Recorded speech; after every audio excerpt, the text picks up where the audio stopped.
Hi guys, I'm Rich. Let's go through my top 5 things to watch for the week ahead in markets. Number 1, Euro bottom.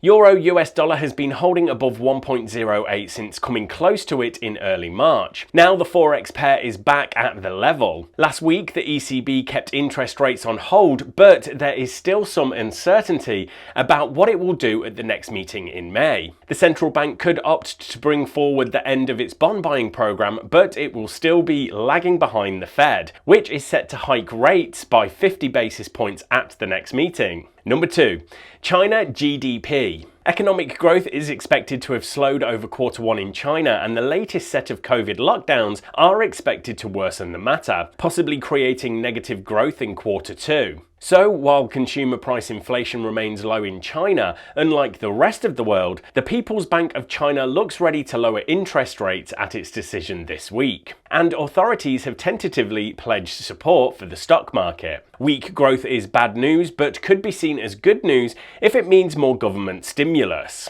Number 3, IMF meeting. With the war in Ukraine continuing and Russia coming under increasing international pressure, there is a small but increased risk of significant political decisions or commitments taking place at this week's IMF meeting. Number 4, Tesla and Netflix earnings.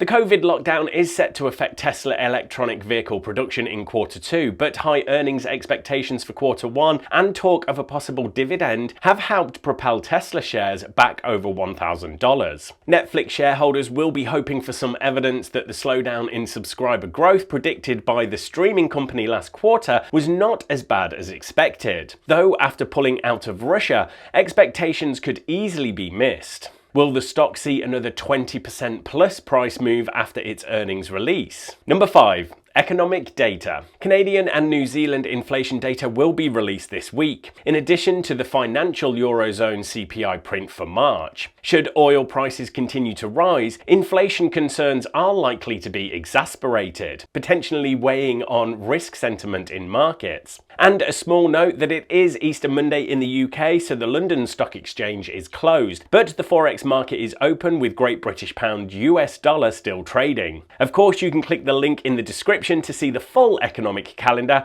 but for now, thank you everyone, good luck trading this week, and a quick reminder to smash that like button and press subscribe so you don't miss more content like this when it's released.